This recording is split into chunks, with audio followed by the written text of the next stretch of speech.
miércoles de Mundo Home para los amantes de la arquitectura, el diseño, la decoración y la cultura. Bienvenidos a todos y a todas a una nueva edición. Mirá todo lo que vamos a ver en el día de hoy.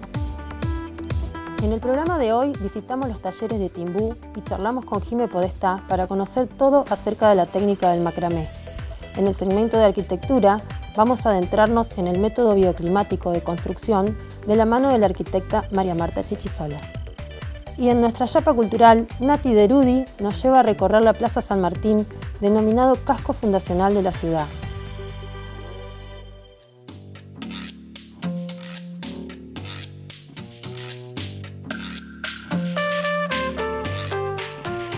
Bueno, y en el segmento de hoy de arquitectura tenemos un tema sumamente interesante. A mí desde lo personal me parece muy interesante y tiene que ver con la arquitectura bioclimática.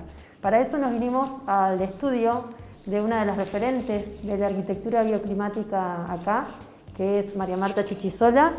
Gracias María Marta por recibirnos. Bueno, contanos un poco acerca de cómo surge desde tu carrera, desde tu práctica profesional, la idea de hacer estos proyectos bioclimáticos. Bueno, en realidad nosotros hace un par de años que veníamos construyendo edificios y siempre con la intención de poder generar, nos llamaba mucho la atención la arquitectura sostenible, pero bueno, era un concepto tan amplio que era difícil de determinar a ver por dónde iba la sostenibilidad. Uno se pone a googlear y hay muchísima información. Bueno, a partir de eso es que decidí directamente hacer la maestría en arquitectura bioclimática. Y bueno, y ahí es como que descubrí todo este mundo que es fascinante y es muy, muy interesante, de cómo uno puede aprovechar todos los beneficios que tiene el clima de nuestra región y por ahí construir basándose en dónde uno está ubicado y cómo eso colabora con el bienestar de la persona, ya sea a nivel salud, a nivel económico, y sin repercutir en el medio ambiente. Y bueno, es como que a partir de ahí ya nos focalizamos en tratar de eso concretarlo y bueno, nace Gaia, que es el primer edificio bioclimático que estamos haciendo. ¿Está ubicado dónde? En España 3 de Caballería. Y bueno, y es un edificio muy pequeño, de muy pequeña escala, porque era la primera vez que nos proponíamos un edificio de estas características y no quisimos generar una envergadura muy grande que después no podamos solventar o que sea difícil insertar en el mercado. Entonces surge este edificio Gaia, que es con el que empezamos a incursionar en lo que es la arquitectura sostenible y bioclimática. ¿Por qué la arquitectura bioclimática? ¿Cuáles son las ventajas, las desventajas? ¿Tiene algo que ver el tema de la región? Exacto. La arquitectura sostenible se basa en buscar que lo que nosotros generamos no produzca un impacto tan grande en el medio y respete el medio, sobre todo en función de las generaciones futuras, de no usar recursos que comprometan a generaciones futuras. Y la realidad es que hoy por hoy, como se construye, sí lo estamos haciendo. En cambio, cuando uno hace arquitectura bioclimática, que la base es estudiar el clima de la ciudad y poder determinar a través de nuestro clima cuáles son las posibilidades que nosotros tenemos para que la construcción por sí sola pueda optimizar recursos como pueden ser el sol o el viento, y cómo gestionar esas energías, cómo gestionarlos o cómo gestionar también el recurso del agua para que no estemos comprometiendo y utilizando energías de más. O sea, hoy por hoy en muchas de las construcciones tradicionales que nosotros hacemos, uno utiliza por demás energía que en realidad si estuvieran pensadas o de otra manera en función de nuestro clima o a la orientación en que nosotros estamos, podría optimizarlas o no las demandaría. Entonces, por eso es fundamental. La arquitectura bioclimática trabaja en protegerse en verano para poder que la construcción no se sobrecaliente en su interior, que es el principal problema que tenemos, que en verano las construcciones se sobrecalientan, entonces si nosotros evitamos que ese sol ingrese a la vivienda o a la edificación, nosotros estamos generando un mayor confort en el interior.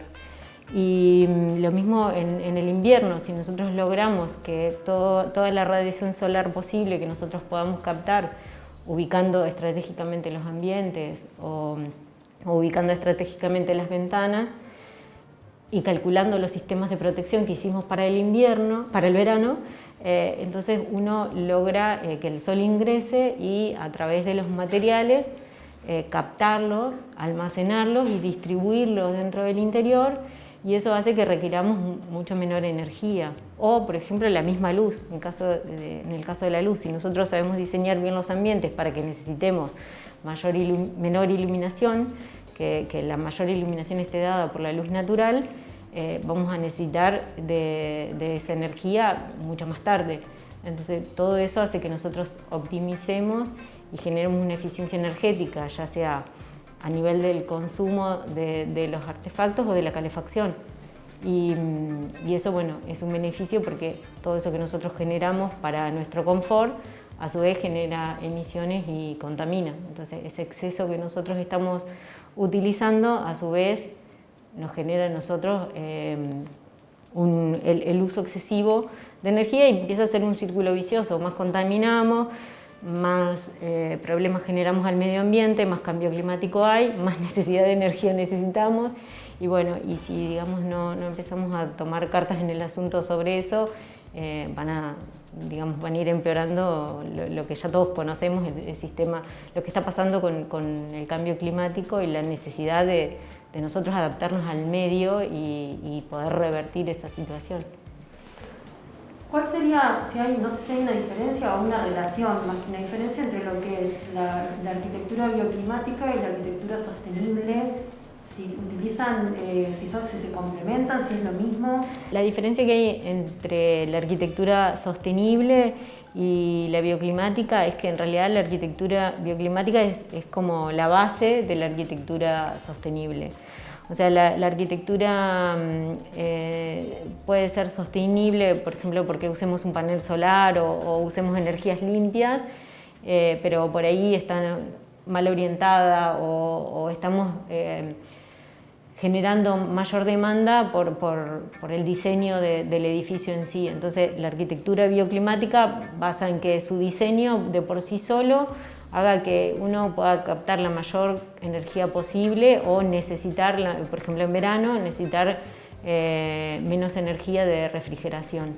Entonces, esa es la primer base y el primer ahorro que nosotros hacemos. Entonces, cuando nosotros ya partimos de esa base, después podemos aprovechar mucho mejor todos los otros recursos, como son la aislación térmica de la envolvente, que vendría a ser que el edificio en sí pierda la menor cantidad posible de energía, las energías limpias, como pueden ser los paneles solares, paneles fotovoltaicos, los sistemas de bomba de calor por aerotermia, por geotermia. Todo eso va a estar complementando a esa arquitectura, y la suma de todo, más la definición de los materiales que vamos a elegir, hace que la arquitectura sea sostenible. Y la bioclimática es la base de eso. ¿La biotermia cómo funciona? La aerotermia es un sistema de calefacción que te permite, a través de la energía del aire, que es comprimida por una bomba de calor, generar agua caliente sanitaria, generar refrigeración y calefacción, todo en un mismo sistema. Y el sistema es un sistema central, pero a su vez, se lo puede hacer de manera central, pero a su vez uno puede individualizarlo en los ambientes. Entonces, digamos, es un sistema que no tiene emisiones de carbono, y es un sistema muy limpio y eficiente, con un ahorro energético muy superior a cualquier otro sistema. Hoy cuando nos encontramos detrás de cámara, me contaba un poco sobre la reutilización del agua también. Exacto, sí. ¿Cómo claro. funciona eso? Por eso hablábamos hoy de gestión de recursos. Cuando uno piensa en los recursos naturales, digamos, el agua es uno de los recursos más importantes que nosotros tenemos y que tenemos que aprender a gestionarlo de otra manera. El agua que nosotros utilizamos la desechamos por completo. Hoy va siempre al sistema sanitario. Entonces la recuperación de esa agua, nosotros hacemos recuperación de aguas grises en el edificio, lo que hace es derivarla por otro lado a unos tanques con un sistema aparte de recolección, y va a unos tanques en los cuales el sistema es tratado, el agua es tratada, no llega a ser tratada como para uso humano, no se puede consumir, pero sí es un agua que se puede utilizar para limpieza y se puede utilizar para riego perfectamente. Entonces se puede almacenar y recuperar tanto aguas grises como aguas de lluvia para digamos, ser utilizadas en el mismo edificio. Entonces estamos gestionando un recurso que hoy sabemos que está comprometido. Y por otro lado también simplificamos los sistemas de la ciudad, ¿no? Porque es menos agua a tratar por efluentes cloacales y es menos agua que va a nuestro río, que ha pasado por todas las calles para llegar al río y que generalmente es agua que se termina contaminando también con aceites, con excremento, con un montón de cosas que llegan al río contaminadas. Entonces es una manera también de gestionarlo. Y respecto a los materiales que vimos en el edificio, vimos una pasta de celulosa, por lo que además de los materiales tradicionales, puedo ver que también utilizan reciclados. ¿Cuál sería el rol de esta pasta en este tipo de construcción? Sí, la pasta de celulosa nosotros la utilizamos como sistemas de aislación termoacústico. O sea, la pasta de celulosa se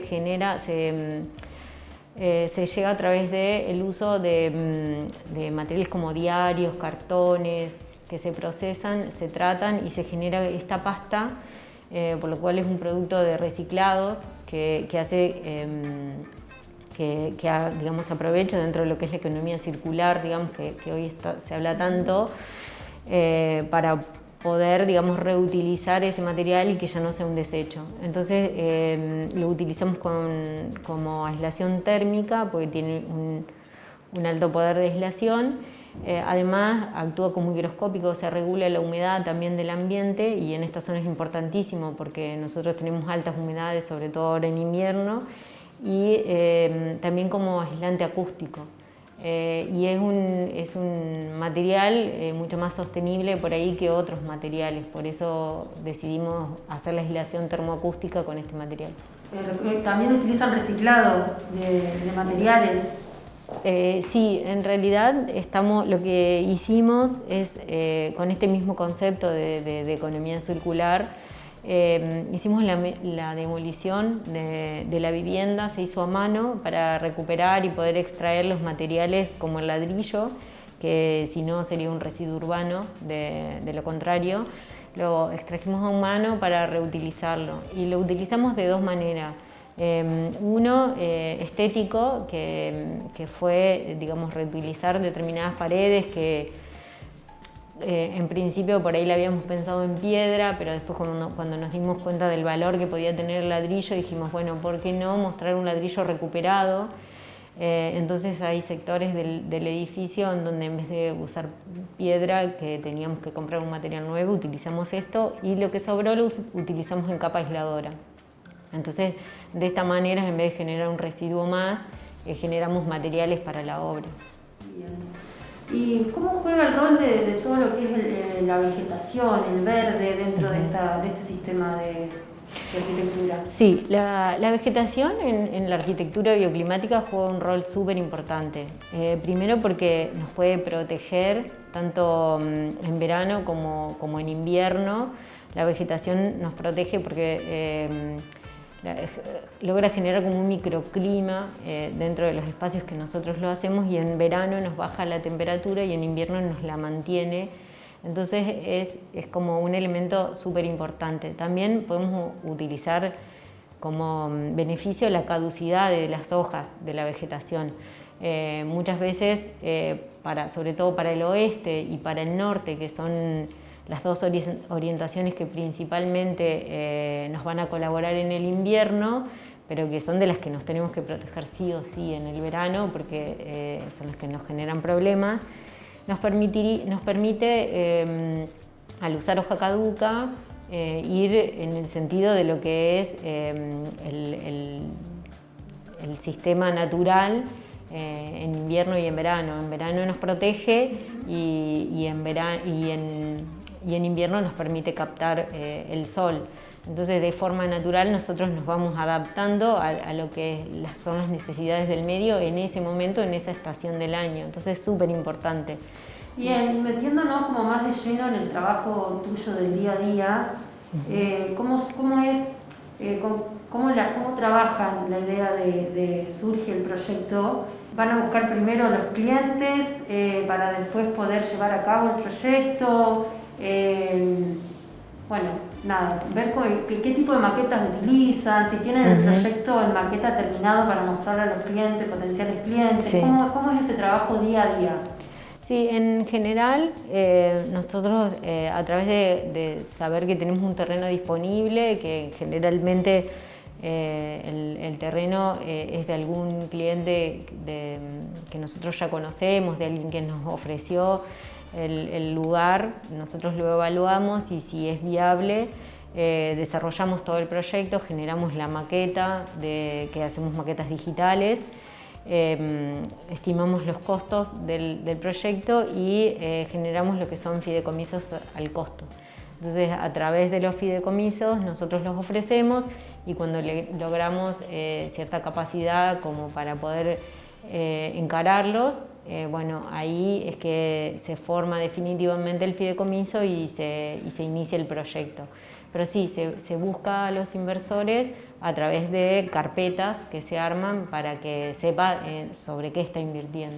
Y para ir cerrando, ¿qué significa este proyecto tan particular para Gualeguaychú, digamos?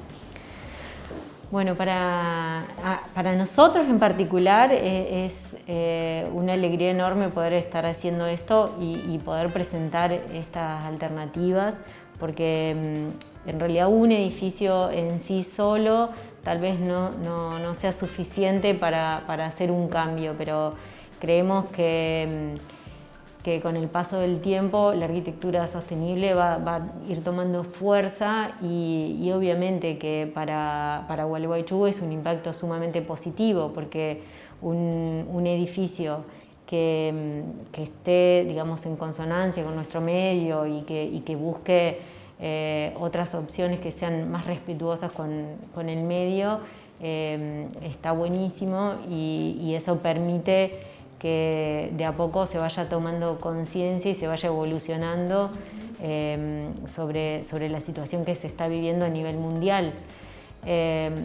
Sabemos que las regiones repercuten, o sea, que las ciudades repercuten sobre las regiones y las regiones sobre el mundo, ¿no? Entonces, digo que las ciudades empiecen a entender el concepto de sostenibilidad nos va a permitir ir generando ese cambio hacia donde las ciudades tienen que ir. Bueno, María Marta, fue un placer hablar con vos. Es sumamente interesante este sistema de construcción, de arquitectura. La verdad que te agradezco un montón por habernos recibido. Bueno, a vos por la invitación. Bueno, gracias. Gracias.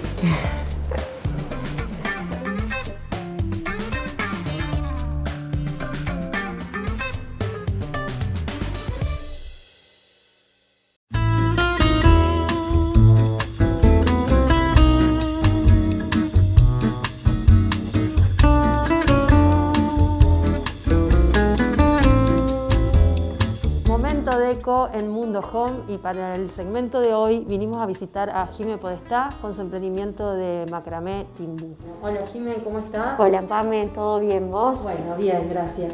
Bueno, contame un poco cómo surge este emprendimiento de Timbú. Bueno, Timbú nace en el 2014 en Brasil. Yo tenía bastante tiempo libre además de lo que trabajaba y bueno, me compré una máquina de coser. Empecé más que nada de forma autodidacta a buscar cursos en internet, en YouTube. Hacía cosas para bebés y para niños. Hacía bolsos, chichoneras, de todo un poco para bebés. Y utilizaba mucho cordón. En el 2016 me vuelvo para Guale y había visto unos portamacetas que me gustaban en una técnica que para mí era nueva, que era el macramé. Y empecé a buscar porque me encantaba cómo quedaban. Y hice un par para el patio de mi casa, aprovechando ese cordón.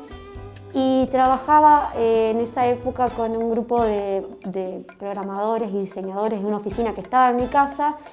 Y un día Santiago, un compañero, me dice: che, qué lindo esto, ¿por qué no haces unas fotos y las subís a Instagram? Y yo le dije: no, ¿a quién le va a gustar esto? ¿Te parece? Estos cordones colgando. Sí, me dice: hagamos unas fotos y subílas. Bueno, las subo a las redes, empezó a tener un poco de repercusión, era algo nuevo, si bien el macramé es de los años 70, es como que empezó a tener un auge ahora nuevamente. Y empecé a probar porque me encantó la técnica, dejé de lado lo textil y me dediqué 100% a los cordones. Y pasé de hacer portamacetas a hacer tapices, después hice un biombo, ya me fui a cosas más grandes. Me llamaron para decorar unas vidrieras en Navidad de un local de acá muy conocido y tejimos 2 árboles de 2 metros que quedaron muy lindos. Y a partir de ahí, Timbú empieza a tener un auge bastante importante. ¿Y por qué Timbú? Bueno, Timbú se remonta también a la época de cuando empiezo con las cosas para niños, hacíamos las carpitas indias, las tipis, que se llaman, y empecé a pensar qué había en esta zona. Y en esa búsqueda salieron los Chaná Timbú. Chaná, ya había mucho emprendimiento con ese nombre y quedó Timbú. Y cuando me paso al macramé, mis amigos me dijeron: no, bueno, pero seguí con Timbú, porque Timbú es tu nombre. ¿Y en qué consiste la técnica del macramé? Bueno, el macramé se hace 100% con las manos, son nudos. Mucha gente me pregunta si se usa un telar, si se usa algún tipo de aguja, como el crochet, como se utilizan 100% las manos y a través de nudos, de diferentes nudos, se va formando un patrón. Y eso hace que se vayan formando las diferentes tramas, digamos. Se pueden utilizar, como verás, todo lo que se pueda anudar. Yo hoy trabajo todo con materiales, algodón, yute, ahora se está usando mucho la fibra de papel, pero todo lo que se pueda anudar sirve para trabajar con macramé. ¿Se podría decir que en este momento el macramé está en una etapa de auge? Sí, en el 2017 yo empiezo a dar clases, desconfiada un poco. En realidad yo todo el tiempo pienso como que el macramé se va a terminar, como que es una moda, pero ya hace 4 o 5 años que cada vez crece más. En 2017 yo comienzo a dar clases en Purito Diseño, que las chicas de Purito me invitan.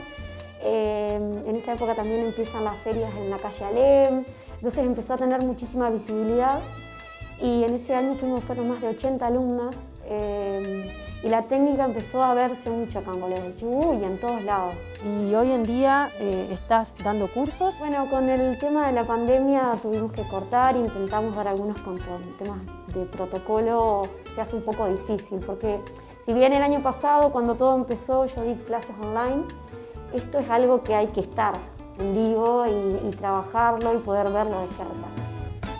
¿Cuáles son los objetos que se pueden hacer dentro de esta técnica del macramé?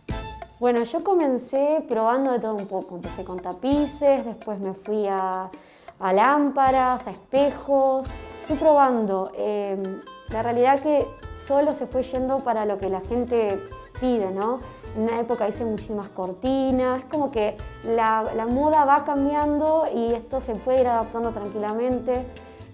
Fui sumando otras técnicas como el hilado, porque yo hoy trabajo con 3 técnicas, que es hilado y esto ya que es un poco más trabajado que es tejido, esto es macramé. Sumamos también la técnica ahora del encordado para hacer... En realidad yo vivo buscando técnicas diferentes para poder llevarlas, sacarlas por ejemplo, ahora estamos trabajando encordado, quizás vos ves sillas, bancos encordados, sacarla de ahí y trasladarla a otra parte porque también es parte de estar buscando diseños y cosas diferentes. Entonces estoy llevando el encordado e intentando pasarlo a lámparas, por ejemplo, para que las técnicas se vayan viendo en todos los objetos. Cuando yo empiezo con todo el tema del macramé, cuando las primeras lámparas que vi que me encantaron, pensé, ¿no? Cómo, desde qué lado trabajarlas. Y mi papá se dedica a la herrería. Con él fue que empecé a trabajar las diferentes formas, los tamaños, los materiales. Trabajamos mucho en hierro, también trabajamos en un estilo de alambre que es un poquito más grueso, pero es él el que me hace todas las estructuras y es como la base, digamos, de Timbú. ¿Y trabajás con alguien más? Sí, el año pasado, con todo el tema de la pandemia y que la gente empezó a habitar un poco más su hogar y a preocuparse un poco más por la decoración, Timbú tuvo un auge muy grande a través de las redes, a través más que nada sobre la venta online, y empecé a tener muchísimas ventas y no daba abasto. Entonces empecé a llamar a alumnas, exalumnas mías, y armamos como una red de tejedoras, porque sí, porque el macramé lleva muchísimo tiempo, es 100% artesanal, así como tanto la estructura es una herrería artesanal, todo lo que lleva de trabajo encima también. Realizar una lámpara de este tamaño que ya lleva 3 días y solamente tejerla. Después hay que acomodarla a lo que yo le llamo la sección peluquería, que todo quede más o menos derecho. Y bueno, y el año pasado ya éramos 7 personas trabajando para Timbú. Sí, alquilamos un taller, nos mudamos para ahí. Hoy en día, como que en ese momento centramos y volvimos a descentrar todo por la cuestión de la pandemia. Cada uno trabaja de su casa por objetivo cumplido y bueno, y así estamos. Tenemos un carpintero también. Se ha ido formando una linda red de artesanos.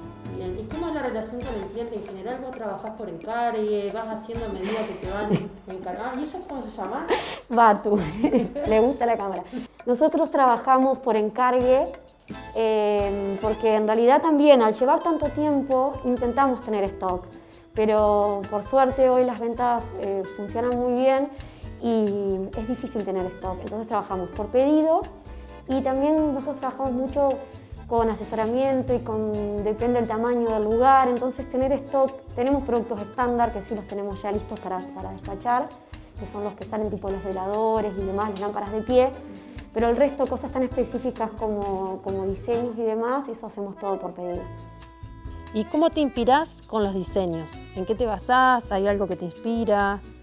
Bueno, yo siempre cuando estoy en búsqueda de algo nuevo, porque me aburro bastante rápido, me manejo a través de la búsqueda de imágenes. Yo busco, miro páginas de todo el mundo, diferentes técnicas, es un poco de lo que te decía hoy. Intento aprender diferentes cosas y de cada cosa sacar un poco. Por ahí vi algo que me gustó en algún lugar, alguna lámpara, la forma y el tejido de otra y una parte así, o sea, es como que voy juntando para obtener algún producto que sea diferente a lo que está hoy en día, digamos. Y bueno, contale a la gente de Mundo Home cómo te encuentran. Bien, tanto en Instagram como en Facebook, timbu.hechu, y en la página web www.timbuhechu.com.ar. ¿Se puede hacer compra online ahí? Sí, nos manejamos 100% por compra online. Bueno, gracias, Jimé. No, gracias a vos, Pame, un gusto.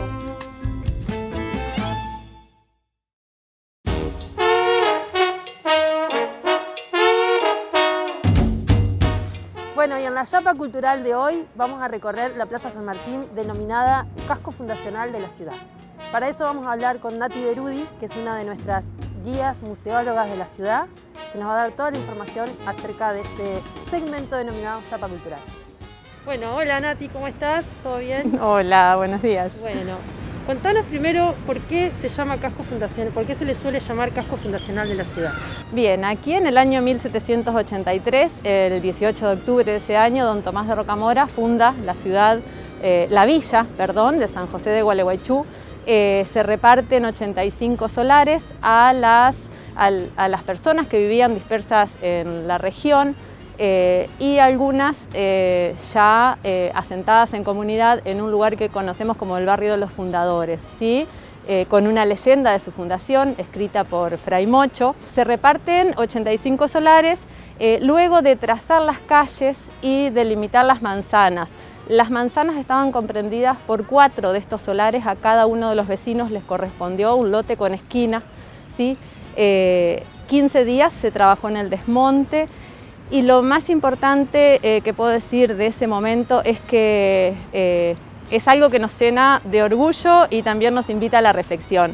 De aquel momento histórico, fundacional, el único edificio que hoy se conserva en pie, que es del año 1808, es la Casa de Aedo, Monumento Histórico Nacional, que eso por esa razón ha merecido ese título, ¿no? También monumento provincial y local. Que hoy es museo, además. Hoy es museo, se puede visitar y también pueden conocer más de este momento de la historia, ¿sí?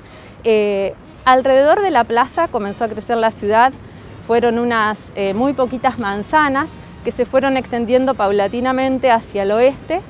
Luego aparece la segunda plaza histórica que tenemos, que es hoy la Plaza Urquiza, que se llamó Plaza Libertad, y hacia el este, hacia el lado del río, ¿sí? Hay una carta que también se conserva en este museo, escrita por don Tomás de Rocamora, es un comunicado que él le escribe al virrey informándole de esta fundación.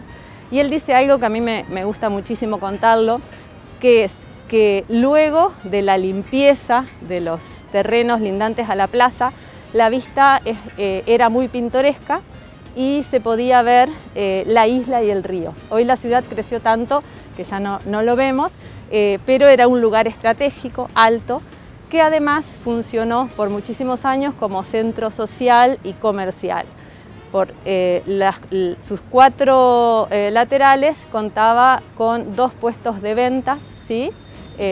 Al mejor estilo de las recobas de esa época, donde congregaban los vendedores y los vecinos, y por supuesto las principales instituciones, que quedan reservadas las manzanas del lado este y del lado oeste, y si bien no existen hoy los edificios originales, quedan estas instituciones. Por ejemplo, la Catedral San José, ¿sí? La Comandancia, la Escuela de Primeras Letras, también estaba previsto el Cabildo y el Correo, que nuestro Cabildo nunca tuvo su sede, ¿no? Por eso es que Gualeguaychú no tiene, si bien tuvo cabildantes y el Cabildo como institución existió.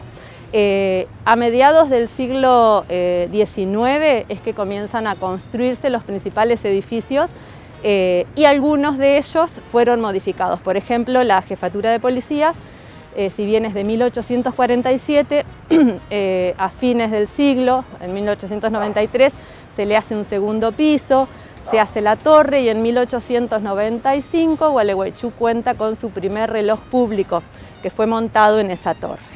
¿Qué sucedió? Era una estructura tan pesada para sostener ese edificio postcolonial que tenía debajo, esa estructura antigua de adobe y barro, de adobe y una construcción bien postcolonial, que debieron desmontarlo. El cuadrante de ese reloj hoy se expone en la azotea de La Palma. Bien, ¿sí? Otro de los museos de la ciudad que pueden visitar, ¿sí? Hubo un teatro frente a la plaza, el Teatro 1 de Mayo, también gestión de Urquiza. En esa época fue muy importante los aportes que hizo él desde los avances edilicios. Así que tuvimos el Teatro 1 de Mayo frente a la plaza, donde hoy está el Centro de Salud San Lucas, en esa manzana. La Catedral San José por mucho tiempo fue una capilla de adobe y paja, que aparece un texto muy interesante de los cabildantes que le piden al virrey que los asista en la construcción de una nueva capilla, y hacen referencia inclusive que la cárcel es de pura caña y paja. 1787, 5 años después de la fundación, tenemos una imagen de una capilla y de una cárcel y de un contexto de una villa muy humilde, muy precaria en sus construcciones. Recién en el año 1863 se coloca la piedra fundamental de la catedral, que estuvo, sí, Urquiza en el acto, digamos, pero recién en 1890 Gualeguaychú tuvo su catedral culminada, ¿sí? Donde está hoy la catedral estuvo el cementerio, nuestro segundo cementerio en el barrio de los Fundadores. Se hicieron estudios y hay vestigios de un primitivo cementerio, que sería nuestro primer cementerio. Este cementerio funcionó hasta 1853, que fue trasladado donde hoy está el Hospital Centenario, que se llamaba el Cementerio de la Loma. Como sitio de memoria, la plaza también fue testigo de muchísimos hechos que sucedieron en la ciudad. Creo que uno sumamente relevante es el sucedido el 1 de mayo de 1921, que tiene que ver con una masacre que hubo aquí en la plaza a través de un enfrentamiento en el Día del Trabajador. Ese hecho fue tomado y es abordado desde la historia en el Museo de la Memoria Popular. Pueden visitar ese lugar para conocer más de esta historia, y en el cementerio norte, también allí hay un sitio donde se referencia este hecho y un monumento a los trabajadores caídos ese día. Bien, ayúdame a memorizar los edificios patrimoniales que están alrededor de la plaza. Muy bien, tenemos la Casa de Aedo, que es la construcción más antigua, la Catedral San José. En la esquina de la Catedral San José hay una casa que ha sido testimonio, ¿sí? Si bien es una casa particular, ya forma parte del paisaje histórico-cultural de la ciudad, y pegadito a esa casa la Alianza Francesa, ¿sí? Que fue un espacio cultural, ¿sí? Que se llamaba La Lira, si mal no recuerdo. Tenemos la Escuela Rawson, que fue construida en el lugar donde estuvo el antiguo edificio, también de mediados del siglo, que era un edificio de una planta y que tenía la particularidad de que contaba con 2 puertas. Fue una de las primeras escuelas mixtas que tuvimos en Entre Ríos, y uno de los cuerpos era para el uso de las mujeres. De hecho, ingresaban por una puerta las niñas y por otra puerta ingresaban los niños. Hasta el patio de la escuela estaba dividido por un tapial, ¿sí? En 1913 fue demolido ese edificio y se construyó el edificio que conocemos hoy, que vemos como la Escuela Rawson, ¿sí? Es ya del siglo XX, y la Jefatura de Policías, ¿sí? Que junto al juzgado hoy componen los edificios patrimoniales de tribunales. Los tribunales. Bien, Sí. también es un patrimonio. Sí, también están catalogados. En realidad, toda la plaza y su contexto es patrimonio de la ciudad. Todo el casco fundacional es patrimonio, y estos edificios puntuales tienen las declaratorias. Nati, ¿los edificios patrimoniales de la ciudad están declarados por una ordenanza municipal? Sí, hay una ordenanza municipal que es declarativa. Allí hay un listado que se amplió en el año 2001 con una ampliación de esa ordenanza. ¿Sabés originalmente de qué año es esa ordenanza? Del 91, en el año 91. Incluye corredores, así como esto es la plaza y su contexto, también hay corredores patrimoniales, como por ejemplo la calle Alem, ¿sí? Que conserva muchos rasgos importantes de aquella época. Hay conjuntos patrimoniales, conjuntos de casas que componen características importantes en cuanto a la preservación de sus fachadas, y todo un centro histórico que queda comprendido por estas 2 plazas que les podemos llamar plazas fundacionales. Esta, que fue la Plaza Mayor, luego Plaza Independencia, y finalmente desde el año 36 Plaza San Martín, junto con la actual Plaza Urquiza, que componen este corredor donde se han preservado la mayor cantidad de edificios históricos, como por ejemplo la Casa de Fray Mocho, el Teatro Gualeguaychú, que también son, junto con la Casa de Aedo, los 3 monumentos históricos nacionales que tenemos en la ciudad. Bueno, muchas gracias, Nati. Bueno. Vamos a recorrer un poco, así conocemos los edificios patrimoniales y alrededor. Gracias.